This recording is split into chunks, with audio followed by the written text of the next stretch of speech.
Assalamualaikum warahmatullahi wabarakatuh.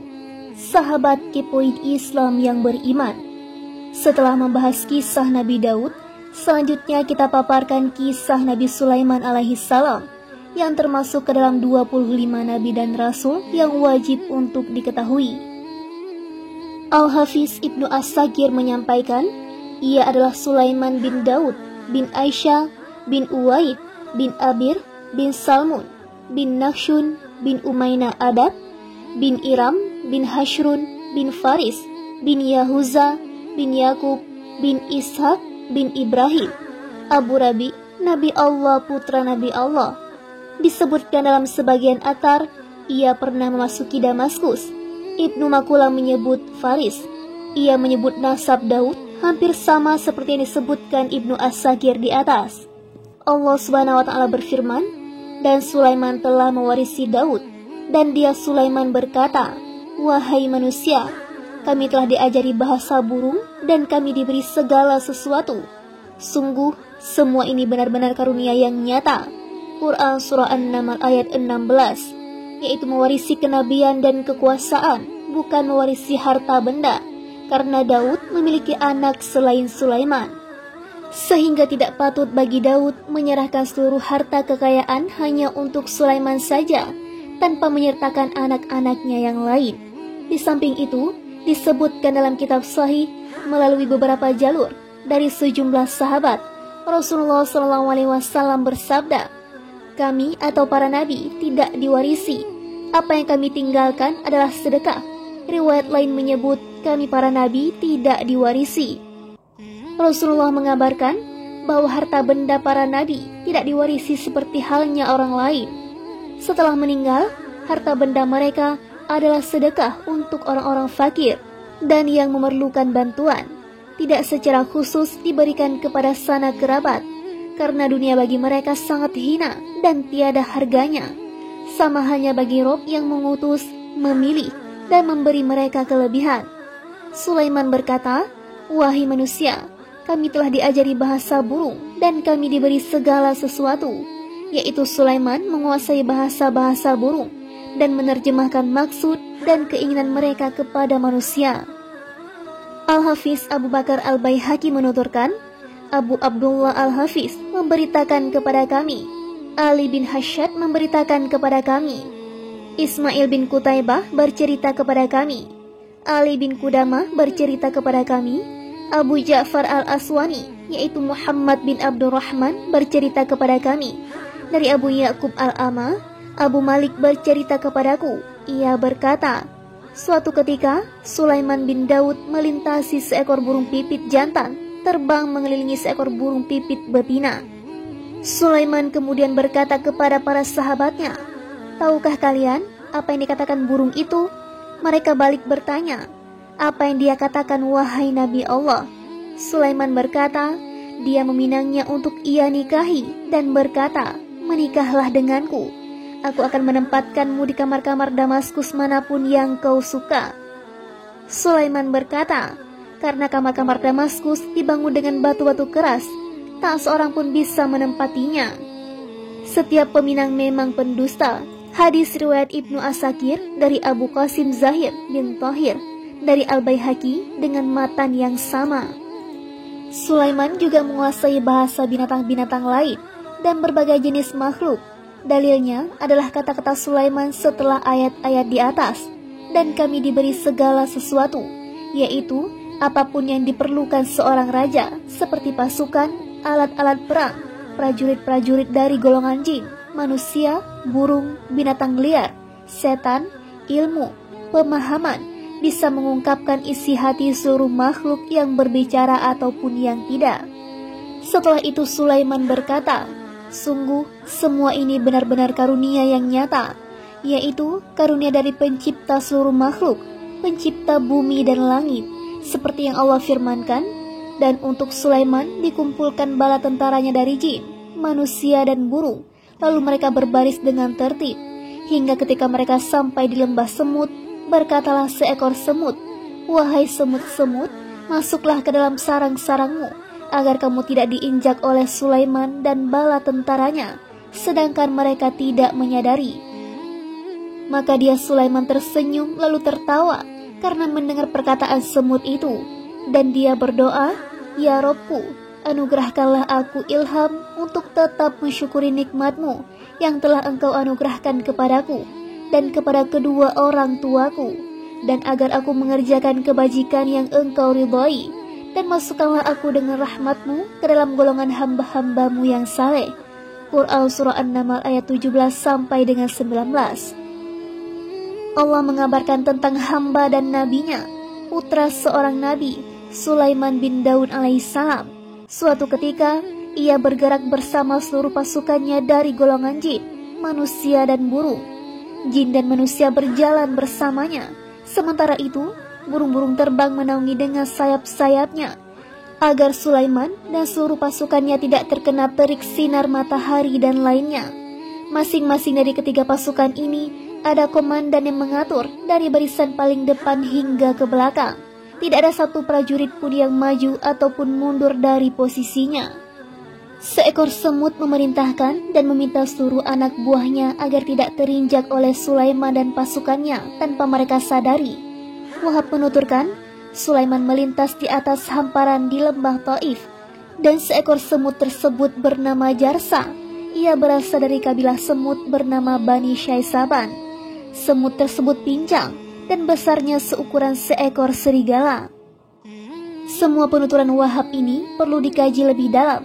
Bahkan rangkaian kisah di atas menunjukkan bahwa Sulaiman berada dalam parade militer dengan menunggangi kendaraan. Di sana terdapat banyak sekali kuda dan para pasukan berkuda. Tidak seperti yang dikira sebagian orang bahwa saat itu Sulaiman berada di atas hamparan. Sebab jika benar Sulaiman berada di atas hamparan, tentu semut-semut tidak terusik ataupun terinjak Sulaiman dan bala tentaranya. Karena di atas hamparan itu sudah ada apapun yang dibutuhkan, mulai dari pasukan, kuda, unta, barang-barang bawaan, tenda, hewan ternak, dan juga burung, seperti yang akan dijelaskan berikutnya.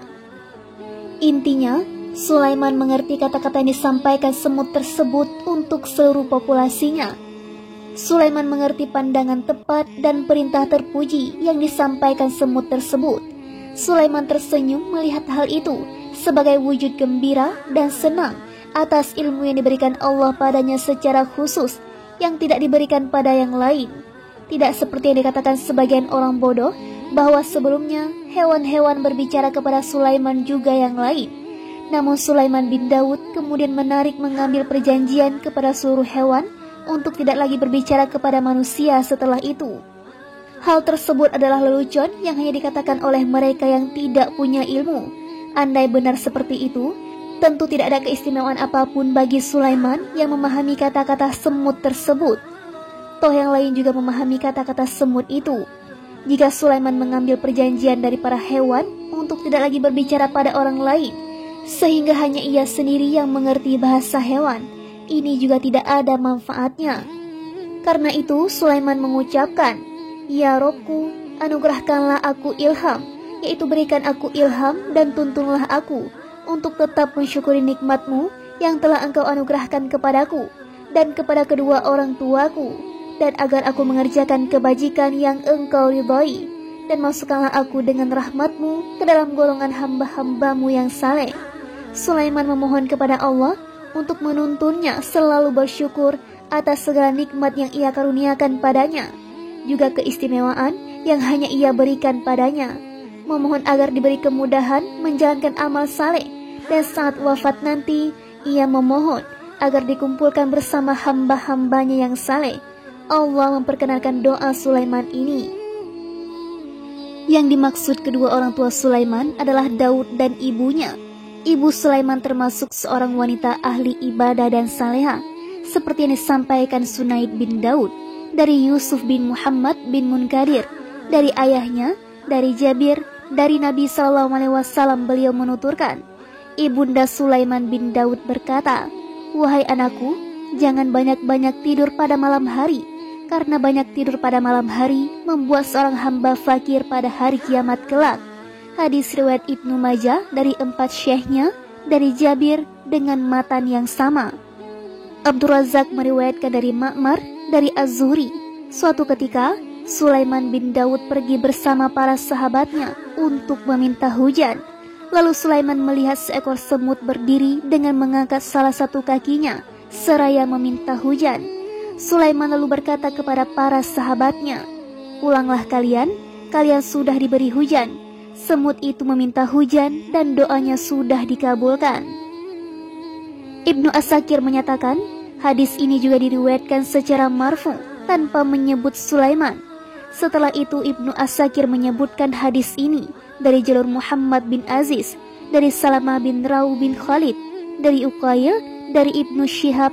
Abu Salamah bercerita kepadaku dari Abu Hurairah, ia mendengar Rasulullah SAW bersabda, salah seorang nabi keluar bersama kaumnya untuk meminta hujan kepada Allah. Tiba-tiba ada seekor semut mengangkat salah satu kakinya ke langit. Nabi itu kemudian berkata, "Pulanglah, doa kalian telah dikabulkan karena seekor semut ini." As-Suddi mengatakan, kekeringan melanda manusia pada masa Sulaiman. Sulaiman kemudian memerintahkan semua orang untuk keluar atau meminta hujan.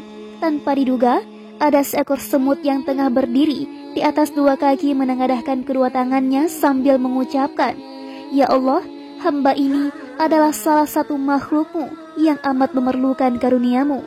Mereka kemudian diberi hujan deras oleh Allah Subhanahu wa Ta'ala. Allah Subhanahu wa Ta'ala berfirman, dan Dia memeriksa burung-burung lalu berkata, "Mengapa aku tidak melihat Hudhud? Apakah ia termasuk yang tidak hadir? Pasti akan kuhukum ia dengan hukuman yang berat, atau kusembelih ia, kecuali jika ia datang kepadaku dengan alasan yang jelas." Maka tidak lama kemudian datanglah Hudhud, lalu ia berkata, "Aku telah mengetahui sesuatu yang belum engkau ketahui. Aku datang kepadamu dari negeri Saba, membawa suatu berita yang meyakinkan. Sungguh, kudapati ada seorang perempuan yang memerintah mereka, dan dia dianugerahi segala sesuatu, serta memiliki singgasana yang besar. Aku atau burung Hud dapati dia dan kaumnya menyembah matahari, bukan kepada Allah. Dan setan telah menjadikan terasa indah bagi mereka perbuatan-perbuatan buruk mereka, sehingga menghalangi mereka dari jalan Allah. Maka mereka tidak mendapat petunjuk. Mereka juga tidak menyembah Allah yang mengeluarkan apa yang terpendam di langit dan di bumi, dan yang mengetahui apa yang kamu sembunyikan dan yang kamu nyatakan. Allah, tidak ada Tuhan melainkan Dia, Rob yang mempunyai arasy yang agung." Dia Sulaiman berkata, "Akan kami lihat apa kamu benar atau termasuk yang berdusta. Pergilah dengan membawa suratku ini, lalu jatuhkanlah kepada mereka, kemudian berpalinglah dari mereka, lalu perhatikanlah apa yang mereka bicarakan." Dia Balkis berkata, "Wahai para pembesar, sesungguhnya telah disampaikan kepadaku sebuah surat yang mulia. Sesungguhnya surat itu dari Sulaiman yang isinya dengan nama Allah yang Maha Pengasih, Maha Penyayang. Janganlah engkau berlaku sombong terhadapku, dan datanglah kepadaku sebagai orang-orang yang berserah diri." Dia Balkis berkata, "Wahai para pembesar, berilah aku pertimbangan dalam perkaraku ini. Aku tidak pernah memutuskan suatu perkara sebelum kamu hadir dalam majelisku." Mereka menjawab, "Kita memiliki kekuatan dan keberanian yang luar biasa untuk berperang, tetapi keputusan berada di tanganmu, maka pertimbangkanlah apa yang akan engkau perintahkan." Dia Balkis berkata, "Sesungguhnya raja-raja apabila menaklukkan suatu negeri, mereka tentu membinasakannya dan menjadikan penduduknya yang mulia jadi hina, dan demikian yang akan mereka perbuat. Dan sungguh aku akan mengirim utusan kepada mereka dengan membawa hadiah, dan aku akan menunggu apa yang akan dibawa kembali oleh para utusan itu." Maka ketika para utusan itu sampai kepada Sulaiman, dia Sulaiman berkata, "Apakah kamu akan memberi harta kepadaku? Apa yang Allah berikan kepadaku lebih baik daripada apa yang Allah berikan kepadamu. Tetapi kamu merasa bangga dengan hadiahmu. Kembalilah kepada mereka. Sungguh, kami pasti akan mendatangi mereka dengan bala tentara yang mereka tidak mampu melawannya, dan akan kami usir mereka dari negeri itu atau Saba secara terhina, dan mereka akan menjadi tawanan yang hina dina." Quran Surah An-Naml ayat 20-37. Allah menuturkan kisah Sulaiman dengan burung hudhud. Sekelompok pasukan burung secara bergiliran maju ke depan untuk menjalankan perintah yang diinstruksikan. Sama seperti prajurit-prajurit para raja pada umumnya. Tugas hudhud menurut riwayat dari Ibnu Abbas dan lainnya adalah untuk mencari tempat keberadaan air. Ketika Sulaiman dan para pasukannya tidak menemukan air di tengah padang pasir dalam perjalanan, hudhud biasanya datang untuk mencarikan tempat keberadaan air. Hudhud diberi Allah kemampuan untuk mendeteksi keberadaan air di dalam tanah. Ketika hudhud menunjukkan keberadaan air di suatu tanah, pasukan Sulaiman menggali titik tersebut, lalu mengeluarkan air. Selanjutnya mereka gunakan untuk keperluan yang dibutuhkan. Namun, suatu ketika, Sulaiman mencari-cari hudhud. Ia tidak ada di tempat tugasnya, lalu berkata, "Mengapa aku tidak melihat hudhud? Apakah ia termasuk yang tidak hadir? Yaitu, kenapa ia tidak ada di sini? Ataukah ia menghilang dari pandanganku, sehingga aku tidak melihatnya? Pasti akan kuhukum ia dengan hukuman yang berat." Sulaiman mengancam suatu siksaan padanya. Para mufassir berbeda pendapat apa siksaan yang dimaksud. Intinya, tercapai dengan perkiraan berikut, atau kusembelih ia, kecuali jika ia datang kepadaku dengan alasan yang jelas, yaitu dengan membawa alasan yang bisa menyelamatkannya dari kelalaian ini. Allah Subhanahu wa Ta'ala berfirman, maka tidak lama kemudian datanglah hudhud, yaitu hudhud menghilang dalam waktu yang tidak terlalu lama. Setelah itu ia datang dan berkata kepada Sulaiman, "Aku telah mengetahui sesuatu yang belum engkau ketahui, yaitu aku melihat sesuatu yang belum engkau lihat. Aku datang kepadamu dari negeri Saba membawa suatu berita yang meyakinkan, yaitu berita yang benar. Sungguh, kudapati ada seorang perempuan yang memerintah mereka, dan dia dianugerahi segala sesuatu serta memiliki singgasana yang besar." Hudhud menyampaikan berita tentang sebuah kerajaan besar Saba yang ada di Yaman.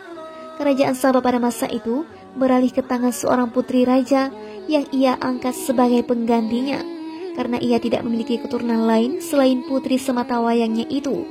Mereka kemudian mengangkatnya sebagai ratu. At-Tabari dan lainnya menyebutkan bahwa setelah ayah ratu ini meninggal, kaumnya mengangkat seorang raja lelaki sebagai raja. Namun kerusakan melanda di mana-mana. Putri raja itu kemudian datang menghampiri lelaki tersebut dan meminangnya. Setelah itu keduanya menikah. Saat si putri raja masuk, ia menyuguhkan arak pada suaminya itu. Lalu ia penggal lehernya dan ia pasang tepat di depan pintu rumahnya. Orang-orang kemudian datang menghampirinya dan mengangkatnya sebagai ratu mereka. Ia adalah Balqis binti Sairah, namanya Hadad. Pendapat lain menyebut Syarahil bin Dzuljadan bin Sairah bin Haris bin Qais bin Saifi bin Saba bin Yashjab bin Ya'rib bin Qahtan. Ayah Balqis adalah salah satu raja besar. Ia enggan menikahi wanita Yaman.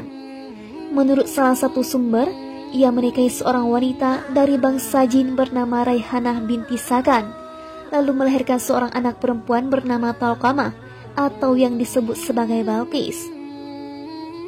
At-Tabari meriwayatkan dari jalur Sa'id bin Bashir dari Qatadah, dari Nadhr bin Anas, dari Bashir bin Nahik, dari Abu Hurairah, dari Nabi SAW. Beliau bersabda, salah satu di antara kedua orang tua Balqis berasal dari bangsa jin. Hadis ini gharib dan sanadnya dhaif. At-Tabari menuturkan, Abu Abdullah bin Qabumah mengabarkan kepadaku, Abu Bakar bin Harajah bercerita kepada kami, Ibnu Abi Laits bercerita kepada kami, Abu Quraib bercerita kepada kami, Abu Muawiyah bercerita kepada kami, dari Ismail bin Muslim, dari Hasan, dari Abu Bakrah, ia menuturkan, nama Bilqis disebut-sebut di dekat Rasulullah, lalu beliau bersabda, tidaklah beruntung suatu kaum yang menyerahkan urusan mereka pada seorang wanita. Ismail bin Makki ini adalah Al-Makki, ia dhaif. Disebutkan dalam Sahih Imam Bukhari dari hadis Auf, dari Hasan, dari Abu Bakrah, saat Rasulullah mendengar rakyat Persia mengangkat putri raja sebagai ratu mereka, beliau bersabda, tidak akan beruntung suatu kaum yang menyerahkan urusan mereka pada seorang wanita. At-Tirmizi dan An-Nasa'i meriwayatkan hadis serupa dari Humaid, dari Hasan, dari Abu Bakrah, dari Nabi SAW. At-Tirmizi berkata, hadis ini Hasan Sahih. Kata-kata Sulaiman dan kami diberi segala sesuatu, yaitu segala sesuatu yang biasa diberikan kepada para raja, serta memiliki singgasana yang besar, yaitu singgasana kerajaan Balkis dihiasi berbagai jenis batu-batu berharga, mutiara, emas dan hiasan mewah. Selanjutnya Allah menyebutkan kekafiran dan penyembahan mereka terhadap matahari selain Allah. Setan menyesatkan dan menghalangi mereka untuk beribadah kepada Allah semata yang tiada memiliki sekutu, yang mengeluarkan apa yang terpendam di langit dan di bumi, mengetahui apapun yang mereka rahasiakan dan yang mereka tampakkan, yaitu Ia mengetahui segala rahasia yang nampak, baik benda-benda real ataupun maknawi. Allah, tidak ada Tuhan melainkan Dia, Rob yang mempunyai arasy yang agung, yaitu Ia memiliki arasy yang agung. Tidak ada makhluk yang lebih besar darinya. Setelah mendengar laporan dari burung hudhud, Sulaiman mengirim surat berisi seruan untuk taat kepada Allah, taat kepada Rasulnya, kembali kepadanya, tunduk untuk bergabung dalam kekuasaan Rasulnya. Karena itu Sulaiman berkata kepada mereka, "Janganlah engkau berlaku sombong terhadapku, yaitu jangan bersikap sombong untuk taat padaku dan mengerjakan perintah-perintahku, dan datanglah kepadaku sebagai orang-orang yang berserah diri, yaitu datanglah kepadaku dalam keadaan bersedia mendengar dan taat, tanpa permusuhan ataupun rayuan." Saat surat Sulaiman datang di bawah burung hudhud, sejak saat itu orang-orang mulai menggunakan kertas, namun jauh sekali perbedaan bintang dengan tanah. Surat ini bisa dimengerti oleh siapapun yang mau mendengar dan taat. Sejumlah mufassir dan lainnya menyebutkan, Hudhud membawa surat tersebut lalu datang ke istana Balkis dan menjatuhkan surat tersebut kepadanya saat ia berada seorang diri. Hudhud berdiri di salah satu sudut ruangan untuk menantikan jawaban dari surat tersebut. Balkis kemudian mengumpulkan para amir, menteri, dan pembesar kerajaan untuk bermusyawarah. Dia Balkis berkata, "Wahai para pembesar, sesungguhnya telah disampaikan kepadaku sebuah surat yang mulia." Ia bacakan bagian awal suratnya terlebih dahulu. Sesungguhnya surat itu dari Sulaiman. Lalu ia baca isinya. "Dengan nama Allah yang Maha Pengasih, Maha Penyayang, janganlah engkau berlaku sombong terhadapku, dan datanglah kepadaku sebagai orang-orang yang berserah diri." Ia kemudian memusyawarahkan masalah ini. Ia bersikap santun dan berbicara kepada mereka, sementara mereka mendengar. Dia Balkis berkata, "Wahai para pembesar, berilah aku pertimbangan dalam perkaraku ini. Aku tidak pernah memutuskan suatu perkara sebelum kamu hadir dalam majelisku, yaitu aku tidak memutuskan perkara apapun kecuali saat kalian hadir." Mereka menjawab, "Kita memiliki kekuatan dan keberanian yang luar biasa untuk berperang." Maksudnya, kami memiliki kekuatan dan kemampuan untuk berperang dan melawan pasukan musuh. Jika kau menginginkan kami berperang, kami mampu menjalankannya. Meski demikian, keputusan berada di tanganmu, maka pertimbangkanlah apa yang akan engkau perintahkan. Mereka bersedia mendengar dan taat. Mereka menyampaikan bahwa mereka memiliki kemampuan dan mereka serahkan masalah tersebut kepadanya agar ia mempertimbangkan mana putusan yang tepat baginya dan juga bagi mereka. Pandangan Balkis lebih tepat dari pandangan mereka. Ia tahu bahwa si pengirim surat tersebut adalah raja yang tak terkalahkan, tidak bisa dihalangi, tidak bisa ditentang ataupun ditipu. Dia Balkis berkata, "Sesungguhnya raja-raja apabila menaklukkan suatu negeri, mereka tentu membinasakannya dan menjadikan penduduknya yang mulia jadi hina. Dan demikian yang akan mereka perbuat." Dengan pandangannya yang lurus, Balkis mengatakan, "Sungguh, andai raja ini mengalahkan kerajaanku, yang dia inginkan hanyalah aku. Perlakuan dan serangan keras hanya akan ditujukan padaku saja. Dan sungguh, aku akan mengirim utusan kepada mereka dengan membawa hadiah, dan aku akan menunggu apa yang akan dibawa kembali oleh para utusan itu." Balkis bermaksud untuk memberikan hadiah yang ia kirimkan. Ia tidak tahu bahwa Sulaiman tidak mau menerima apapun dari mereka karena mereka kafir, dan pasukan yang dimiliki Sulaiman mampu mengalahkan mereka. Karena itu, maka ketika para utusan itu sampai kepada Sulaiman, dia Sulaiman berkata, "Apakah kamu akan memberi harta kepadaku? Apa yang Allah berikan kepadaku lebih baik daripada apa yang Allah berikan kepadamu, tapi kamu merasa bangga dengan hadiahmu." Para mufassir menyebutkan hadiah-hadiah tersebut berisi sejumlah hal besar. Setelah itu, Sulaiman berkata kepada utusan Balkis yang datang, sementara orang-orang yang ada di sekitarnya dan mendengar kata-katanya, kembalilah kepada mereka. Sungguh, kami pasti akan mendatangi mereka dengan bala tentara yang mereka tidak mampu melawannya, dan akan kami usir mereka dari negeri itu atau Sabah secara terhina, dan mereka akan menjadi tawanan yang hina dina.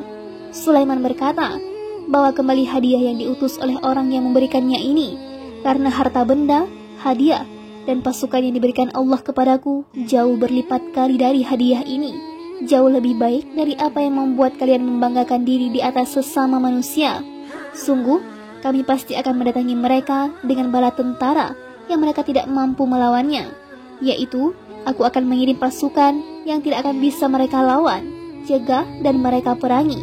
Aku akan mengusir mereka dari negeri dan kekuasaan mereka.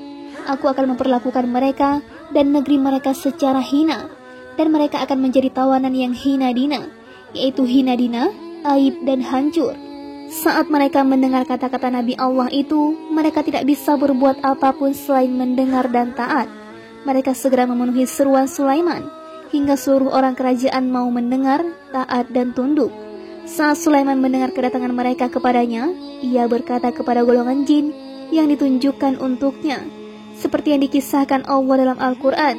Dia Sulaiman berkata, wahai para pembesar, siapakah di antara kamu yang sanggup membawa singgasananya kepadaku, sebelum mereka datang kepadaku menyerahkan diri? Ifrit dari golongan jin berkata, akulah yang akan membawanya kepadamu sebelum engkau berdiri di tempat dudukmu, dan sungguh aku kuat melakukannya dan dapat dipercaya. Seorang yang mempunyai ilmu dari kitab berkata, aku akan membawa singgasana itu kepadamu sebelum matamu berkedip. Maka ketika dia Sulaiman melihat singgasana itu terletak di hadapannya, dia pun berkata, ini termasuk karunia Robku untuk mengujiku, apakah aku bersyukur atau mengingkari nikmatnya. Barang siapa bersyukur, maka sesungguhnya dia bersyukur untuk kebaikan dirinya sendiri, dan barang siapa ingkar, maka sesungguhnya Robku maha kaya, maha mulia. Dia Sulaiman berkata, ubahlah untuknya singgasananya, kita akan melihat apakah dia Balkis mengenal atau tidak mengenalnya lagi. Maka ketika dia atau Balkis datang, ditanyakanlah kepadanya, serupa inikah singgasanamu? Dia Balkis menjawab, seakan-akan itulah dia. Dan dia Balkis berkata, kami telah diberi pengetahuan sebelumnya, dan kami adalah orang-orang yang berserah diri kepada Allah, dan kebiasaannya menyembah selain Allah mencegahnya untuk melahirkan keislamannya. Sesungguhnya dia Balkis dahulu termasuk orang-orang kafir. Dikatakan kepadanya atau Balkis, masuklah ke dalam istana. Maka ketika dia atau Balkis melihat lantai istana itu, dikiranya kolam air yang besar. Disingkapkannya penutup kedua betisnya, dia Sulaiman berkata, sesungguhnya ini hanyalah lantai istana yang dilapisi kaca. Dia Balkis berkata, ya Robku, sungguh aku telah berbuat zalim terhadap diriku. Aku berserah diri bersama Sulaiman kepada Allah, Rob seluruh alam. Quran Surah An-Naml ayat 38-44. Setelah Sulaiman memanggil seluruh rakyatnya dari berbagai makhluk dan bangsa, ia menawarkan kepada rakyatnya, siapa yang mampu membawa singgasana Balkis yang berada di negeri Sabah ke istananya sebelum rombongan Balkis tiba di sana. Ifrit dari golongan jin berkata, akulah yang akan membawanya kepadamu sebelum engkau berdiri dari tempat dudukmu, yaitu sebelum majelis sidangmu berakhir. Menurut salah satu sumber, majelis sidang Nabi Sulaiman berlangsung dari pagi hari hingga mendekati pertengahan siang. Selama itu, Sulaiman mengatur segala urusan Bani Israel. Dan sungguh, aku kuat melakukannya dan dapat dipercaya, yaitu aku memiliki kemampuan dan terpercaya untuk mendatangkan singgasana itu kepadamu, lengkap dengan seluruh batu-batu berharga yang melekat. Seseorang yang mempunyai ilmu dari kitab mereka, menurut pendapat yang masyhur, dia bernama Asif bin Barkhaya, saudara sepupu Sulaiman. Menurut pendapat lain, dia adalah salah seorang jin mukmin yang konon menghafal nama Allah yang paling agung. Pendapat lain menyebut salah seorang ulama Bani Israel. Ada yang juga menyebut dia adalah Sulaiman. Pendapat ini aneh dan dinyatakan dhaif oleh Suhaili, karena menurut rangkaian kisah tidaklah benar. Pendapat keempat menyebutkan dia adalah Jibril. Aku akan membawa singgasana itu kepadamu sebelum matamu berkedip. Ada yang menyatakan Makna kata-kata ini adalah sebelum engkau mengirim utusan ke tempat sejauh matamu memandang, setelah itu kembali lagi. Pendapat lain menyebutkan, sebelum orang paling jauh sejauh matamu memandang sampai di hadapanmu. Pendapat lain menyebutkan, sebelum tatapan matamu ke arah sejauh matamu memandang kembali, lalu kau pejamkan mata. Pendapat ini lebih tepat di antara pendapat-pendapat lainnya. Maka ketika dia Sulaiman melihat singgasana itu terletak di hadapannya, yaitu saat Sulaiman melihat singgasana Balqis berada di hadapannya dalam rentang waktu yang amat singkat, dari negeri Yaman ke Baitul Maqdis dalam sekejap mata. Dia pun berkata, ini termasuk karunia Robku untuk mengujiku, apakah aku bersyukur atau mengingkari nikmatnya. Yaitu, ini adalah karunia yang Allah berikan kepadaku, karunia yang ia berikan kepada para hambanya sebagai ujian. Apakah mereka bersyukur ataukah sebaliknya? Barang siapa bersyukur, maka sesungguhnya dia bersyukur untuk kebaikan dirinya sendiri, yaitu manfaatnya akan ia rasakan. Dan barang siapa ingkar, maka sesungguhnya Robku Maha Kaya, Maha Mulia, yaitu tidak memerlukan rasa syukur hamba-hambanya yang bersyukur, juga tidak dirugikan oleh kekafiran orang-orang kafir. Kemudian Sulaiman memerintahkan untuk mengubah hiasan singgasana tersebut, untuk menguji pemahaman dan akal Balqis. Karena itu Sulaiman berkata, kita akan melihat apakah dia Balqis mengenal atau tidak mengenalnya lagi. Maka ketika dia Balqis datang, ditanyakanlah kepadanya, serupa inikah singgasanamu? Dia Balqis menjawab, seakan-akan itulah dia. Ini adalah bagian dari kecerdasan dan pemahaman Balqis. Ia tidak menganggap mustahil singgasana tersebut adalah miliknya, karena singgasananya ia tinggal di Yaman, dan ia pun tidak mengetahui siapapun yang bisa melakukan tindakan aneh dan luar biasa ini. Allah Subhanahu wa Ta'ala berfirman seraya mengabarkan tentang Sulaiman dan kaumnya. Kami telah diberi pengetahuan sebelumnya, dan kami adalah orang-orang yang berserah diri kepada Allah, dan kebiasaannya menyembah selain Allah mencegahnya untuk melahirkan keislamannya. Sesungguhnya dia Balqis dahulu termasuk orang-orang kafir, yaitu Sulaiman melarang Balqis menyembah matahari yang ia lakukan bersama kaumnya, bukannya beribadah kepada Allah karena mengikuti agama nenek moyang dan para pendahulu sebelumnya, tanpa landasan dalil yang menuntun mereka untuk melakukan peribadatan itu. Sebelumnya, Sulaiman memerintahkan untuk membangun istana kaca, dan jalannya diberi air yang ditutupi kaca, lalu di air tersebut diberi ikan dan hewan-hewan air lainnya.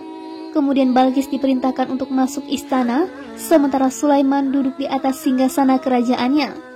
Maka ketika dia Balqis melihat lantai istana itu, dikiranya kolam air yang besar, dan disingkapkannya penutup kedua betisnya.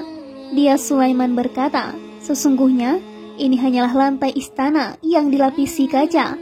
Dia Balqis berkata, ya Robku, sungguh aku telah berbuat zalim terhadap diriku. Aku berserah diri bersama Sulaiman kepada Allah, Rob seluruh alam. Ada yang menyatakan, jin bermaksud memperburuk penampilan Balqis di mata Sulaiman, dan agar Balqis menyingkap betisnya yang penuh bulu, sehingga Sulaiman tidak menyukainya. Para jin khawatir jika Sulaiman menikahinya, ia akan menguasai Sulaiman dan juga mereka, karena ibunya adalah seorang jin. Sebagian lainnya menyebutkan bahwa kuku-kuku kaki Balqis seperti kuku-kuku hewan. Pendapat ini dhaif, dan riwayat yang sebelumnya perlu diteliti lebih jauh. Menurut salah satu sumber, saat Sulaiman bertekad menikahi Balqis, ia bertekad untuk menghilangkan bulu-bulu di kaki Balqis. Ia bertanya pada manusia bagaimana cara menghilangkan bulu-bulu di kaki Balqis itu. Mereka menyebut pisau, namun Balqis enggan. Setelah itu Sulaiman bertanya kepada golongan jin. Mereka kemudian membuatkan kolam pemandian untuk Sulaiman. Sulaiman adalah orang pertama yang memasuki kolam pemandian. Namun saat merasakan bulu-bulu kakinya dicabut, Balqis berteriak kesakitan. At-Ta'labi dan lainnya menyebutkan, setelah menikahi Balqis, Sulaiman tetap mengakuinya sebagai Ratu Yaman dan memulangkannya ke negeri tersebut. Sulaiman mengunjunginya sekali dalam sebulan, lalu singgah di sana selama 3 hari. Setelah itu kembali lagi. Sulaiman memerintahkan para jin untuk membangunkan 3 istana di Yaman, Ghimdan, Salihin, dan Baitun untuknya. Ibnu Ishaq meriwayatkan dari sebagian ahlul ilmi dari Wahab bin Munabbih bahwa Sulaiman tidak menikahi Balqis. Ia dinikahi Raja Hamdan dan Sulaiman tetap mengakuinya sebagai Ratu Yaman. Sulaiman menundukkan Zauba'ah, Raja Yaman, Lalu ia bangunkan 3 istana untuknya di Yaman seperti disebutkan di atas. Pendapat pertama lebih masyhur dan kuat. Allah Subhanahu wa Ta'ala berfirman dalam surah Shad, dan kepada Daud kami karuniakan anak bernama Sulaiman. Dia adalah sebaik-baik hamba. Sungguh dia sangat taat kepada Allah. Ingatlah ketika pada suatu sore dipertunjukkan kepadanya kuda-kuda yang jinak, tetapi sangat cepat larinya. Maka dia berkata, sesungguhnya aku menyukai segala yang baik atau kuda, yang membuat aku ingat akan kebesaran Robku sampai matahari terbenam. Bawalah semua kuda itu kembali kepadaku. Lalu dia mengusap-ngusap kaki dan leher kuda itu. Dan sungguh kami telah menguji Sulaiman, dan kami jadikan dia tergeletak di atas kursinya sebagai tubuh yang lemah karena sakit. Kemudian dia bertobat. Dia berkata, ya Robku, ampunilah aku, dan anugerahkanlah kepadaku kerajaan yang tidak dimiliki oleh siapapun setelahku. Sungguh engkaulah yang maha pemberi. Kemudian kami tundukkan kepadanya angin yang berhembus dengan baik menurut perintahnya kemana saja yang dikehendakinya. Dan kami tundukkan pula kepadanya setan-setan, semua ahli bangunan dan penyelam, dan setan yang lain yang terikat dalam belenggu. Inilah anugerah kami, maka berikanlah kepada orang lain atau tahanlah untuk dirimu sendiri tanpa perhitungan. Dan sungguh dia mempunyai kedudukan yang dekat pada sisi kami dan tempat kembali yang baik. Quran Surah Shad ayat 30-40. Allah menyebutkan ia memberi Daud seorang anak bernama Sulaiman. Allah selanjutnya memujinya dengan berfirman, dia adalah sebaik-baik hamba. Sungguh dia sangat taat kepada Allah, yaitu sangat kembali ke jalannya dan taat kepadanya. Selanjutnya Allah menyebutkan kisah Sulaiman bersama kuda-kuda Safinat, yaitu kuda yang berdiri di atas 3 kaki, sementara 1 kakinya diangkat ke atas, dan Jiyad, yaitu kuda-kuda yang kurus dan cepat larinya. Sesungguhnya aku menyukai segala yang baik atau kuda, yang membuat aku ingat akan kebesaran Robku sampai matahari terbenam, yaitu hingga matahari terbenam. Ada 2 pendapat terkait kuda-kuda ini, seperti yang akan kami sebutkan selanjutnya. Bawalah semua kuda itu kembali kepadaku. Lalu dia mengusap-ngusap kaki dan leher kuda itu. Ada yang menyatakan Sulaiman mengusap kaki dan leher kuda-kuda tersebut dengan pedang. Pendapat lain menyebutkan Sulaiman mengusap keringat kuda-kuda tersebut setelah digunakan dalam perlombaan, menurut pendapat lain. Pendapat yang dianut mayoritas salaf adalah pendapat pertama. Mereka menyebutkan Sulaiman disibukkan oleh pertunjukan kuda-kuda ini hingga waktu asar habis dan matahari terbenam. Ini diriwayatkan dari Ali bin Abi Thalib dan lainnya. Dipastikan Sulaiman tidak meninggalkan sholat dengan sengaja tanpa uzur, kecuali jika memang aturan syariat mereka membolehkan sholat ditunda untuk keperluan jihad, yang mana pertunjukan kuda termasuk salah satu di antaranya.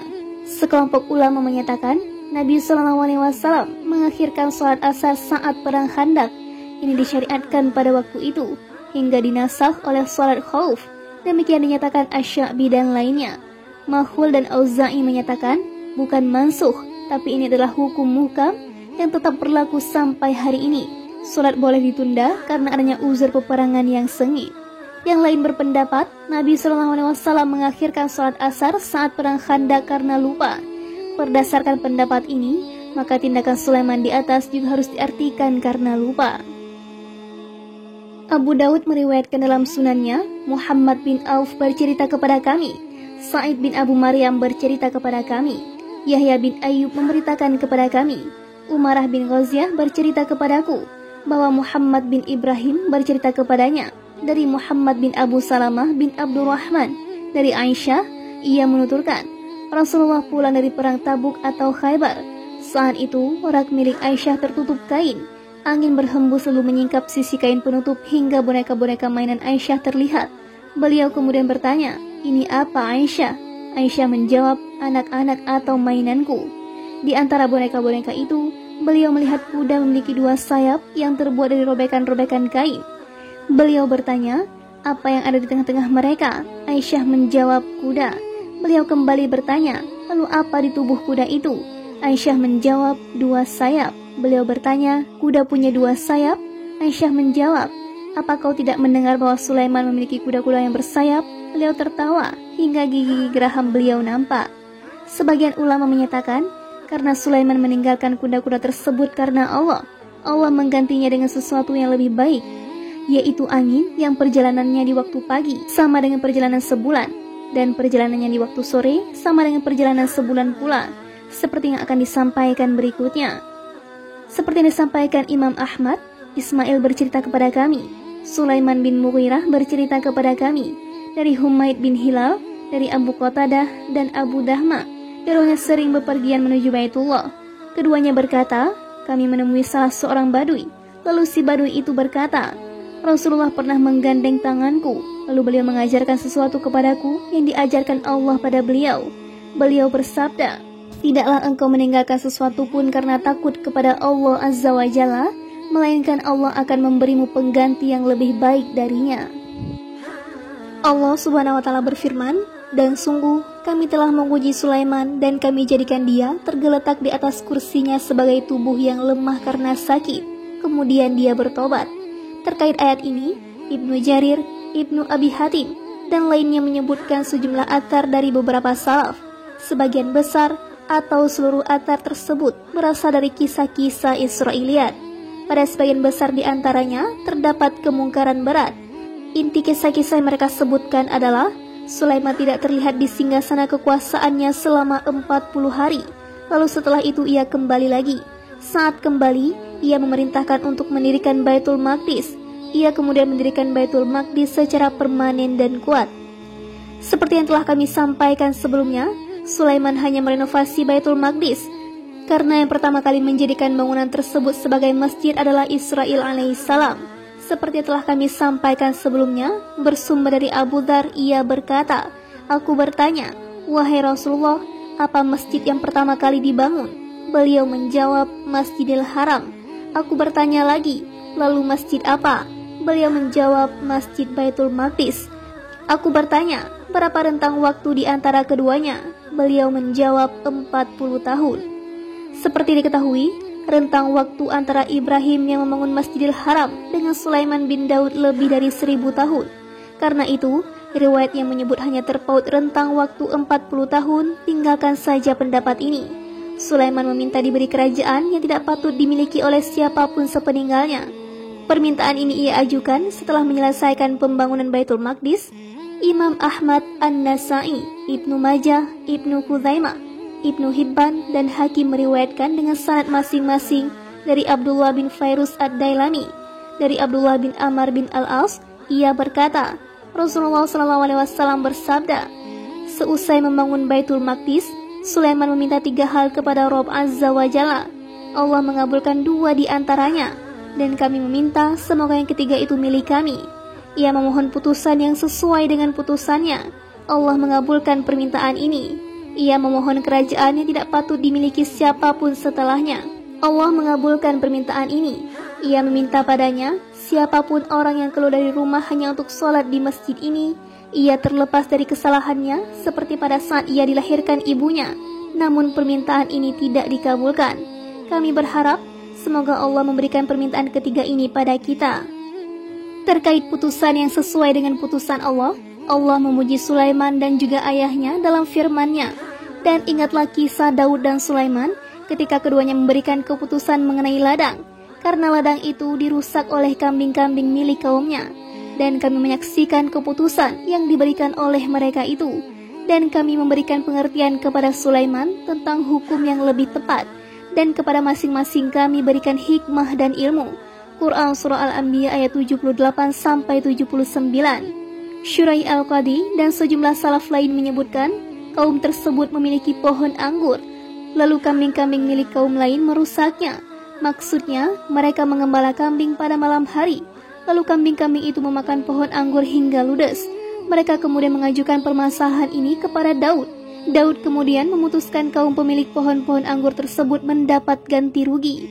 Setelah itu mereka menemui Sulaiman. Sulaiman bertanya, apa putusan yang diberikan Nabi Allah pada kalian? Mereka menjawab, ini dan itu. Sulaiman berkata, jika aku yang memutuskan, tentu serahkan kambing-kambing itu kepada pemilik pohon kurma. Lalu mereka manfaatkan hasil kambing-kambing itu, hingga para pemilik kambing membetulkan pohon-pohon anggur.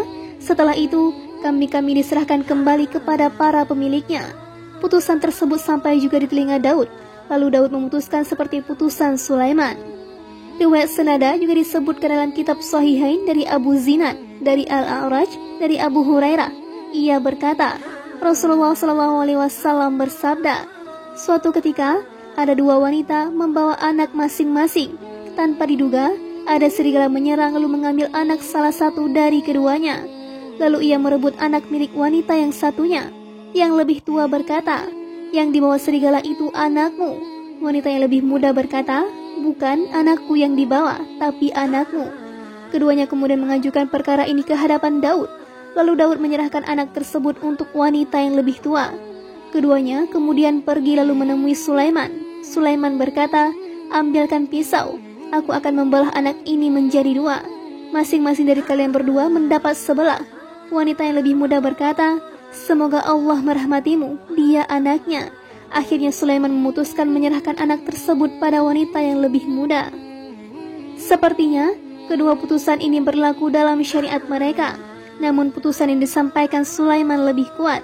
Karena itulah Allah memujinya atas ilham yang ia berikan kepadanya. Lalu setelah itu Allah memuji ayahnya Daud. Allah Subhanahu wa taala berfirman, dan kami memberikan pengertian kepada Sulaiman tentang hukum yang lebih tepat. Dan kepada masing-masing kami berikan hikmah dan ilmu. Dan kami tundukkan gunung-gunung dan burung-burung. Semua bertasbih bersama Daud. Dan kamilah yang melakukannya. Dan kami ajarkan pula kepada Daud cara membuat baju besi untukmu, guna melindungi kamu dalam peperangan. Apakah kamu bersyukur kepada Allah? Quran Surah Al-Anbiya ayat 79-80.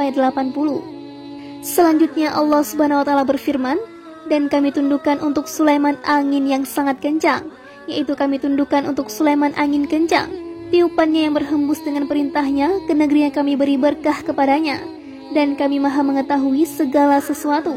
Dan kami tundukkan pula kepada Sulaiman segolongan setan-setan yang menyelam ke dalam laut untuknya, dan mereka mengerjakan pekerjaan selain itu, dan kami yang memelihara mereka itu. Quran Surah Al-Anbiya ayat 80-82. Dalam surah Shad, Allah Subhanahu wa taala berfirman, kemudian kami tundukkan kepadanya angin yang berhembus dengan baik menurut perintahnya kemana saja yang dia kehendaki. Dan kami tundukkan pula kepadanya setan-setan, semuanya ahli bangunan dan penyelam, dan setan yang lain yang terikat dalam belenggu. Inilah anugerah kami, maka berikanlah kepada orang lain, atau tahanlah untuk dirimu sendiri tanpa perhitungan. Dan sungguh, dia mempunyai kedudukan yang dekat pada sisi kami, dan tempat kembali yang baik. Quran Surah Shad ayat 36-40. Karena Sulaiman meninggalkan kuda-kuda demi mencari ridha Allah, Allah menggantinya dengan angin yang jalannya lebih cepat, lebih kuat, lebih besar, dan tidak perlu menguras tenaga dalam penggunaannya. Kemudian kami tundukkan kepadanya angin yang berhembus dengan baik menurut perintahnya kemana saja yang dikehendakinya, yaitu ke negeri manapun yang ia inginkan. Sulaiman memiliki hamparan yang terbuat dari papan, membuat apapun yang diperlukan, mulai dari rumah, istana, tenda, perabotan, kuda, unta, alat-alat berat, pasukan dari golongan manusia dan jin, juga hewan dan burung. Saat hendak bepergian, rekreasi, atau memerangi raja maupun musuh di negeri manapun yang dikehendaki Allah, Sulaiman membawa semua itu di atas hamparan papan lebar, lalu memerintahkan angin untuk membawanya terbang. Angin kemudian menyelinap ke bawah papan dan mengangkatnya. Setelah berada di angkasa, Sulaiman memerintahkan angin untuk terbang membawanya dengan cepat, lalu meletakkannya di tempat manapun seperti yang ia kehendaki. Di mana ketika Sulaiman pergi pada pagi hari dari Baitul Maqdis, angin membawanya terbang hingga ke Istakhar, yang jika ditempuh dengan perjalanan darat akan memakan waktu selama sebulan. Sulaiman berada di sana hingga sore hari, lalu pada sore hari ia pulang menuju Baitul Maqdis. Seperti disebutkan dalam firman Allah, dan kami tundukkan angin bagi Sulaiman, yang perjalanannya pada waktu pagi sama dengan perjalanan sebulan, dan perjalanannya pada waktu sore sama dengan perjalanan sebulan pula. Dan kami alirkan cairan tembaga baginya, dan sebagian dari jin ada yang bekerja di hadapannya atau di bawah kekuasaannya dengan izin Tuhannya. Dan siapa yang menyimpang di antara mereka dari perintah kami rasakan kepadanya azab neraka yang apinya menyala-nyala. Mereka, para jin itu bekerja untuk Sulaiman sesuai dengan apa yang dikehendakinya, di antaranya membuat gedung-gedung yang tinggi, patung-patung, piring-piring yang besarnya seperti kolam, dan periuk-periuk yang tetap berada di atas tungku.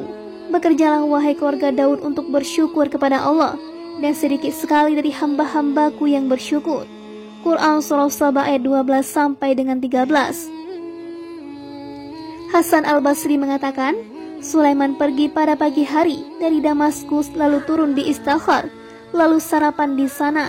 Setelah itu pada sore harinya pergi dari sana menuju Kabul. Jarak antara Damaskus dan Istakhar adalah sejauh perjalanan 1 bulan, dan jarak antara Istakhar dan Kabul sejauh perjalanan 1 bulan. Ibnu Katsir menyampaikan, ahli sejarah bangunan menyebutkan bahwa Istakhar dibangun oleh jin untuk Sulaiman, dan di sanalah letak kerajaan Turki kuno. Seperti itu juga dengan negeri-negeri lain, seperti Tadamur, Baitul Maqdis, Bab Jairun, dan Bab Barid di Damaskus, menurut salah satu pendapat. Sementara Kithir, Ibnu Abbas, Mujahid, Ikrimah, Qatadah dan lainnya mengatakan, Kithir adalah tembaga. Qatadah mengatakan, adanya di Yaman. Allah memancarkannya untuk Sulaiman. As-Suddi mengatakan, hanya selama 3 hari saja Sulaiman mengambil tembaga tersebut untuk kebutuhan bangunan dan lainnya. Firman-Nya, dan sebagian dari jin ada yang bekerja di hadapannya atau di bawah kekuasaannya dengan izin Tuhannya. Dan siapa yang menyimpang di antara mereka dari perintah kami rasakan kepadanya azab neraka yang apinya menyala-nyala. Yaitu Allah tundukkan untuk Sulaiman sekelompok jin pekerja yang bekerja tanpa lelah seperti yang ia kehendaki. Mereka tidak menyimpang dari ketaatan. Siapa di antara mereka menyimpang dari perintahnya, ia pasti disiksa dan dihukum. Mereka para jin itu bekerja untuk Sulaiman sesuai dengan apa yang dikehendakinya, di antaranya membuat gedung-gedung yang tinggi, yaitu tempat-tempat yang baik dan bagian-bagian depan majelis, patung-patung, yaitu gambar-gambar di dinding. Ini dibolehkan dalam syariat dan agama mereka. Piring-piring yang besarnya seperti kolam. Ibnu Abbas mengatakan, 1 piringnya seperti kolam di tanah. Berdasarkan riwayat ini, maka jawab adalah bentuk jamak jabiyah, yaitu telaga tempat menyimpan air. Al-A'sya bersyair, piring-piring mengitari keluarga Muhlak, laksana kolam Syekh Al-Iraqi yang meluap. Sementara Qudur Rasyad, Ikrimah mengatakan, periuk-periuk, maksudnya periuk-periuk yang tetap berada di tempatnya. Demikian pula penjelasan Mujahid dan lainnya. Karena rangkaian kata ini berkenaan dengan berbagi makanan dan berbuat baik terhadap sesama makhluk, baik manusia maupun hewan. Allah Subhanahu wa Ta'ala berfirman, bekerjalah wahai keluarga Daud untuk bersyukur kepada Allah, dan sedikit sekali dari hamba-hambaku yang bersyukur. Allah Subhanahu wa Ta'ala berfirman, dan kami tundukkan pula kepadanya setan-setan, semuanya ahli bangunan dan penyelam, dan setan yang lain yang terikat dalam belenggu.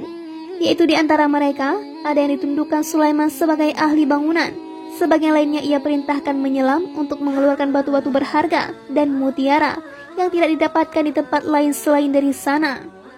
Firman-Nya, dan setan yang lain yang terikat dalam belenggu, yaitu mereka pernah membangkang, akhirnya mereka dibelenggu dua-dua. Ini semua adalah bagian dari pelengkap kekuasaan yang Allah tundukkan untuk Sulaiman, yang tidak patut dimiliki seorang pun setelahnya, juga tidak dimiliki siapapun sebelumnya. Imam Bukhari menuturkan, Muhammad bin Bashar bercerita kepada kami, Muhammad bin Ja'far bercerita kepada kami, Syu'bah bercerita kepada kami dari Muhammad bin Ziyad, dari Abu Hurairah, dari Nabi SAW, beliau bersabda, sungguh ifrit dari golongan jin mendatangiku tadi malam untuk memutuskan sholatku, lalu Allah memberiku kuasa terhadapnya. Aku menangkapnya, lalu aku bermaksud untuk mengikatnya di salah satu tiang masjid agar kalian semua bisa melihatnya. Tapi aku teringat doa saudaraku, Sulaiman, ya Robku, ampunilah aku dan anugerahkanlah kepadaku kerajaan yang tidak dimiliki oleh siapapun setelahku. Aku kemudian menghalaunya dalam keadaan terusir. Seperti itu juga diriwayatkan Muslim dan An-Nasa'i dari hadis Syu'bah. Muslim menuturkan, Muhammad bin Salamah al-Muradi bercerita kepada kami, Abdullah bin Wahab bercerita kepada kami, dari Muawiyah bin Salih, Rabi'ah bin Yazid bercerita kepadaku, dari Abu Idris al-Khawlani, dari Abu Darda, ia berkata, Rasulullah salat, lalu kami mendengar beliau mengucapkan, aku berlindung kepada Allah darimu, aku melaknatmu dengan laknat Allah sebanyak 3 kali. Beliau mengulurkan tangan seakan-akan meraih sesuatu. Seusai salat, kami berkata, wahai Rasulullah, kami mendengar engkau mengatakan sesuatu saat salat yang belum pernah kami dengar sebelumnya. dan kami melihatmu mengulurkan tangan. Beliau menjelaskan, sungguh musuh Allah iblis datang membawa kobaran api untuk ia lekatkan di wajahku. Lalu aku mengucapkan, aku berlindung kepada Allah darimu sebanyak 3 kali. Lalu aku katakan, aku melaknatmu dengan laknat Allah yang sempurna. Namun sebanyak 3 kali itu pula ia tidak juga mundur. Lalu aku bermaksud meraihnya. Demi Allah, andai saja bukan karena doa saudara kami Sulaiman, tentu ia ifrit terikat dan dijadikan mainan anak-anak penduduk Madinah. Seperti itu juga riwayat An-Nasa'i dari Muhammad bin Salamah dengan sanad yang sama. Ahmad menuturkan, Abu Ahmad bercerita kepada kami, Murrah bin Ma'bad bercerita kepada kami, Abu Ubaid Hajib Sulaiman bercerita kepada kami. Ia berkata, aku melihat Atta bin Yazid salat, lalu aku melintas di hadapannya. Ia menghalauku. Setelah itu ia berkata, Abu Sa'id bercerita kepadaku bahwa suatu ketika Rasulullah SAW salat subuh lalu bacaannya kacau. Seusai salat, beliau menyampaikan, andai kalian melihatku bersama iblis, aku julurkan tanganku. Lalu aku terus mencekiknya hingga aku merasakan lidahnya yang dingin di antara 2 jariku ini, ibu jari dan jari sebelahnya. Andai bukan karena doa saudaraku Ibrahim, tentu ia iblis terikat di salah satu tiang masjid, dijadikan mainan anak-anak Madinah. Maka barang siapa di antara kalian yang bisa, agar tidak ada siapapun menghalangi antara dirinya dengan kiblat, lakukanlah. Abu Daud meriwayatkan dari Atta, maka siapa di antara kalian yang bisa, dan seterusnya. Dari Ahmad bin Suraij, dari Ahmad Az-Zubairi, dengan matan yang sama. Sejumlah salaf menyebutkan, Sulaiman memiliki 1000 istri, 700 diantaranya wanita merdeka, dan 300 lainnya budak. Pendapat lain menyebut kebalikannya, 300 wanita merdeka dan 700 budak. Sulaiman memiliki kekuatan luar biasa dalam menggauli para istrinya. Imam Bukhari menuturkan, Khalid bin Mukhallad bercerita kepada kami, Mughirah bin Abdurrahman bercerita kepada kami, dari Abu Zanar, dari Al-A'raj, dari Abu Hurairah, dari Nabi SAW beliau bersabda, Sulaiman bin Daud berkata, malam ini aku akan manggil 70 istriku. Masing-masing akan melahirkan seorang pejuang yang akan berjihad di jalan Allah. Temannya lalu berkata, Insya Allah. Sementara Sulaiman tidak mengatakan seperti itu. Akhirnya, masing-masing dari istri-istrinya itu keguguran. Nabi SAW kemudian mengatakan, andai ia mengucapkannya atau Insya Allah, tentu akan melahirkan anak-anak yang berjuang di jalan Allah. Syuaib dan Abu Abi Zanad mengatakan 90 istri, ini lebih sahih. Hanya Imam Bukhari yang meriwayatkan hadis ini melalui jalur di atas. Abu Ya'la menuturkan, Zuhair bercerita kepada kami, Yazid bercerita kepada kami, Hisham bin Hasan memberitakan kepada kami, dari Muhammad, dari Abu Hurairah, ia berkata, Rasulullah SAW bersabda, Sulaiman bin Daud berkata, malam ini aku akan menggilir 100 istriku. Masing-masing dari mereka akan melahirkan anak lelaki yang menebaskan pedang di jalan Allah, tanpa mengucapkan Insya Allah. Ia kemudian menggilir 100 istrinya, namun tak seorang pun di antara istri-istrinya melahirkan, kecuali seseorang di antaranya. Ia melahirkan separuh wujud manusia. Rasulullah kemudian bersabda, andai ia mengucapkan Insya Allah, tentu setiap istri melahirkan anak lelaki yang menebaskan pedang di jalan Allah Azza wa Jalla. Sanad hadis ini sesuai syarat kitab sahih. Hanya saja Imam Bukhari dan Muslim tidak mentakhrijnya melalui jalur ini. Imam Ahmad menuturkan, Husyaim bercerita kepada kami, Hisham bercerita kepada kami, dari Ibnu Sirin, dari Abu Hurairah, ia berkata, Sulaiman bin Daud berkata, malam ini aku akan menggilir 100 istriku. Masing-masing dari mereka akan melahirkan anak lelaki yang akan berperang di jalan Allah, tanpa mengecualikan atau tidak mengucapkan Insya Allah. Tak seorang pun di antara istri-istrinya melahirkan, kecuali seseorang di antaranya. Ia melahirkan separuh wujud manusia. Abu Hurairah meneruskan, Rasulullah bersabda, andai ia mengucapkan Insya Allah, tentu ia memiliki 100 anak lelaki, semuanya berperang di jalan Allah Azza wa Jalla. Hanya Ahmad yang meriwayatkan hadis ini. Sulaiman memiliki apapun yang diperlukan kerajaan. Wilayah kekuasaannya luas, bala tentaranya banyak dan bermacam-macam. Belum pernah ada siapapun yang memiliki semua itu sebelumnya, dan tidak akan diberikan Allah pada siapapun setelahnya. Seperti yang ia katakan, dan kami diberi segala sesuatu. Quran Surah An-Naml ayat 16. Ya Robku, ampunilah aku dan anugerahkanlah kepadaku kerajaan yang tidak dimiliki oleh siapapun setelahku. Sungguh, Engkaulah yang Maha Pemberi. Quran Surah Shad ayat 35. Allah mengabulkan permintaan Sulaiman itu seperti disebutkan dalam nas Rasulullah SAW.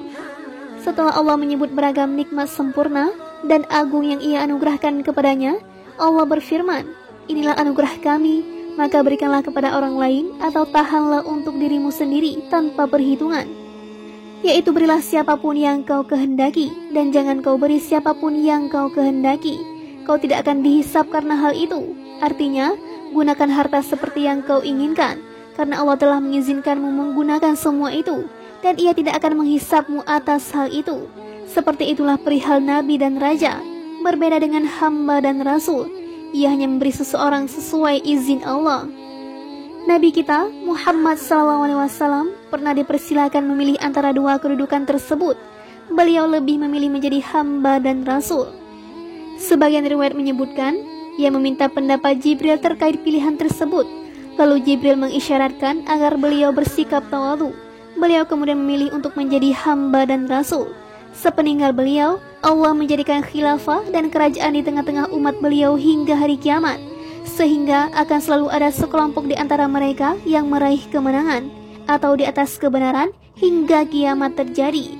Setelah Allah menyebutkan kebaikan dunia yang Ia karuniakan kepada nabinya, Sulaiman, Allah menyebutkan pahala besar, balasan indah, kedudukan di dekatnya, keuntungan besar dan kemuliaan di hadapannya yang telah Ia sediakan untuk Sulaiman di akhirat. Pada hari semua makhluk dikembalikan dan seluruh amal perbuatan diperhitungkan. Allah Subhanahu wa Ta'ala berfirman, dan sungguh Dia mempunyai kedudukan yang dekat pada sisi kami dan tempat kembali yang baik. Quran Surah Shad ayat 25. Lalu bagaimanakah kisah wafatnya Nabi Sulaiman, usianya dan bagaimana masa kekuasaannya? Allah Subhanahu wa Ta'ala berfirman, maka ketika kami telah menetapkan kematian atasnya atau Sulaiman, tidak ada yang menunjukkan kepada mereka kematiannya itu kecuali rayap yang memakan tongkatnya. Maka ketika dia telah tersungkur, taulah jin itu bahwa sekiranya mereka mengetahui yang gaib, tentu mereka tidak tetap dalam siksa yang menghinakan. Quran Surah Sabah ayat 14. Ibnu Jarir, Ibnu Hatim, dan lainnya meriwayatkan dari hadis Ibrahim bin Tuhman, dari Atta bin Sa'id, dari Sa'id bin Jubair, dari Ibnu Abbas, dari Nabi SAW. Beliau bersabda, Sulaiman, Nabi Allah, setiap kali sholat, ia melihat sebuah pohon tumbuh di hadapannya. Lalu ia bertanya pada pohon itu, siapa namamu? Pohon menjawab, namaku ini dan itu. Sulaiman kemudian berkata, untuk apa kau tumbuh? Jika memang untuk menjadi tanaman, tumbuhlah, dan jika untuk makanan hewan, tumbuhlah. Suatu ketika, saat ia tengah sholat, ia melihat sebuah pohon tumbuh di hadapannya. Lalu ia bertanya pada pohon itu, siapa namamu? Pohon itu menjawab, Khorub atau si peluntuh. Sulaiman bertanya, untuk apa kamu tumbuh? Pohon menjawab, untuk meruntuhkan rumah itu. Sulaiman kemudian berdoa, ya Allah, sembunyikanlah kematianku untuk para jin, agar manusia tahu bahwa jin tidak mengetahui hal gaib. Sulaiman kemudian membuat tongkat dari pohon itu. Ia bertumpu pada tongkat itu selama setahun lamanya, sementara jin terus bekerja. Tongkat itu kemudian dimakan rayap. Maka ketika dia telah tersungkur, taulah jin itu bahwa sekiranya mereka mengetahui yang gaib, tentu mereka tidak tetap dalam siksa yang menghinakan selama setahun. Sa'id bin Jubair berkata, seperti itulah qiraah Ibnu Abbas. Jin kemudian berterima kasih kepada rayap dan memberinya air. Demikian matan riwayat Ibnu Jarir. Sementara di dalam matan riwayat Atta al-Khusarani terdapat sesuatu yang mungkar. Juga diriwayatkan Al-Hafiz Ibnu Asakir dalam jalur Salamah bin Kuhail dari Sa'id bin Jubair dari Ibnu Abbas secara mauquf. Ini lebih tepat. As-Suddi menuturkan dalam sebuah kabar dari Abu Malik dan Abu Salih dari Ibnu Abbas dari sejumlah sahabat bahwa Sulaiman pernah menyepi di Baitul Maqdis selama kurang lebih setahun 2 tahun. Keperluan makan dan minum biasa diantarkan padanya. Pada kali terakhir saat ia wafat, makanan dan minuman diantarkan masuk untuknya. Kejadian ini bermula karena biasanya setiap pagi hari pasti ada pohon yang tumbuh di Baitul Maqdis. Lalu Sulaiman datang mendekatinya dan bertanya, siapa namamu? Pohon itu menjawab, namaku ini dan itu. Jika pohon tersebut sebagai tanaman, Sulaiman menanamnya, dan jika tumbuh sebagai obat, Pohon tersebut berkata, "Aku tumbuh untuk menjadi obat penyakit ini dan itu." Kondisi ini terus terjadi hingga tumbuhlah sebuah pohon bernama Kharubah atau si peluntuh. Sulaiman bertanya padanya, "Untuk apa kau tumbuh?" Pohon itu menjawab, "Untuk meruntuhkan masjid ini." Sulaiman kemudian berkata, "Allah tidaklah meruntuhkan masjid ini sementara aku masih hidup. Di hadapanmu aku akan mati dan Baitul Maqdis ini runtuh." Sulaiman kemudian mencabut pohon tersebut lalu ia tanam di sebuah kebun miliknya. Setelah itu Sulaiman memasuki mihrab. Ia sholat dengan bersandar pada tongkat. Ia kemudian meninggal dunia. Para setan tidak mengetahui hal itu. Mereka tetap bekerja untuk Sulaiman. Mereka takut jika tidak bekerja akan dihukum Sulaiman. Para setan berkumpul di sekitar mihrab. Pada mihrab tersebut ada lubang angin di bagian depan dan belakang. Jika ada setan yang ingin masuk, ia selalu berkata, "Bukankah aku kuat untuk masuk dari sisi ini?" Ia kemudian masuk, kemudian keluar dari sisi lainnya. Salah satu setan masuk lalu melintas. Setiap ada setan yang menatap Sulaiman saat berada di mihrab, ia pasti terbakar. Saat melintas, ia tidak mendengar suara Sulaiman. Setelah kembali, ia juga tidak mendengar suara Sulaiman. Setelah itu ia kembali masuk, lalu jatuh di Baitul Maqdis namun tidak terbakar. Setan itu kemudian menatap Sulaiman. Ternyata ia tersungkur sudah tidak bernyawa. Setan tersebut keluar lalu memberitahukan manusia bahwa Sulaiman telah meninggal dunia. Mereka kemudian membuka mihrab dan mengeluarkannya. Mereka mendapati tongkat Sulaiman telah dimakan rayap. Mereka tidak tahu sejak kapan Sulaiman meninggal dunia. Mereka kemudian meletakkan rayap di tongkat. Rayap itu kemudian memakan tongkat tersebut selama sehari semalam. Setelah itu mereka membuat perkiraannya. Lalu mereka mendapati bahwa Sulaiman sudah meninggal dunia sejak setahun lalu. Inilah qiraah Ibnu Mas'ud. Setelah Sulaiman meninggal dunia, para jin dan setan tetap bekerja tanpa henti selama setahun penuh. Saat itulah manusia yakin bahwa para jin berdusta. Sebab jika mereka mengetahui hal gaib, mereka pasti mengetahui kematian Sulaiman. Dan tentu mereka tidak terus-menerus bekerja untuknya selama setahun. Itulah firman Allah Azza wa Jalla. Tidak ada yang menunjukkan kepada mereka kematiannya itu kecuali rayap yang memakan tongkatnya. Maka ketika dia telah tersungkur, taulah jin itu bahwa sekiranya mereka mengetahui yang gaib, tentu mereka tidak tetap dalam siksa yang menghinakan. Allah mengatakan, terlihat dengan jelas hal ihwal jin. Mereka berdusta. Setelah itu para setan berkata kepada rayap, "Andai saja kau memakan makanan, tentu kami akan memberimu makanan paling enak. Andai kau minum minuman, tentu kami akan memberimu minuman yang paling enak. Namun kami akan selalu memberimu air dan tanah." Setan-setan selalu membawakan air dan tanah untuk rayap-rayap dimanapun mereka berada. Ibnu Abbas mengatakan, "Tidakkah engkau melihat tanah yang ada di dalam kayu? Itulah yang diberikan setan untuk rayap sebagai ucapan terima kasih untuknya." Dalam riwayat ini terdapat kisah-kisah Israiliyat yang tidak bisa dibenarkan atau didustakan. Abu Daud menuturkan dalam kitab Takdir, Utsman bin Abu Syaibah bercerita kepada kami, Qabisah bercerita kepada kami, Sufyan bercerita kepada kami, dari A'masi, dari Kaitama, ia berkata, Sulaiman bin Daud berkata kepada malaikat maut, "Jika kau hendak mencabut nyawaku, beritahu aku." Malaikat maut berkata, "Aku tidak lebih mengetahui hal itu darimu. Aku hanya diberi kitab-kitab berisi nama orang yang hendak mati." Asbagh bin Faris dan Abdullah bin Wahab meriwayatkan dari Abdurrahman bin Zaid bin Aslam. Ia berkata, Sulaiman berkata kepada malaikat maut, "Jika kau diperintahkan untuk mencabut nyawaku, beritahukan aku." Malaikat maut datang menghampirinya lalu berkata, "Wahai Sulaiman, aku telah diperintahkan untuk mencabut nyawamu. Usiamu tinggal sesaat." Sulaiman kemudian memanggil para setan. Mereka kemudian diperintahkan untuk mendirikan sebuah istana kaca tanpa pintu. Sulaiman kemudian salat dengan bertumpu pada tongkat. Malaikat maut kemudian masuk lalu mencabut nyawanya saat ia bertumpu pada tongkat. Sulaiman melakukan itu bukan untuk melarikan diri dari malaikat maut. Jin tetap bekerja di hadapan Sulaiman dan menatap ke arahnya. Mereka mengiranya masih hidup. Allah kemudian mengirim hewan bumi atau rayap ke dalam tongkatnya, lalu memakannya. Hingga saat memakan bagian dalam tongkat, tongkat melemah dan Sulaiman terasa berat olehnya. Sulaiman kemudian tersungkur. Saat melihat itu, para jin langsung pergi. Itulah firman-Nya, tidak ada yang menunjukkan kepada mereka kematiannya, kecuali rayap yang memakan tongkatnya. Maka ketika dia telah tersungkur, Taulah jin itu bahwa sekiranya mereka mengetahui yang gaib, tentu mereka tidak tetap dalam siksa yang menghinakan. Asbagh mengatakan, sampailah riwayat kepadaku dari selainnya atau Ibnu Abbas. Rayap itu memakan tongkat Sulaiman selama setahun hingga ia tersungkur. Riwayat serupa juga diriwayatkan dari sejumlah salaf dan lainnya. Ishaq bin Bishr meriwayatkan dari Muhammad bin Ishaq dari Zuhri dan lainnya bahwa Sulaiman hidup selama 52 tahun dan kekuasaannya berlangsung selama 40 tahun. Ishaq mengatakan, Abu Rauk memberitakan kepada kami dari Ikrimah dari Ibnu Abbas bahwa kekuasaan Sulaiman berlangsung selama 20 tahun. Ibnu Jarir berkata, jumlah keseluruhan usia Sulaiman bin Daud adalah 50 sekian tahun. Pada tahun keempat berkuasa, Sulaiman mulai membangun Baitul Maqdis menurut salah satu pendapat. Setelah Sulaiman wafat, kekuasaan dipegang anaknya, Rohab-am, selama 17 tahun menurut riwayat yang disampaikan oleh Ibnu Jarir. Ia menyatakan, setelah itu, kerajaan Bani Israel terpecah belah. Wallahu a'lam. Wassalamualaikum warahmatullahi wabarakatuh.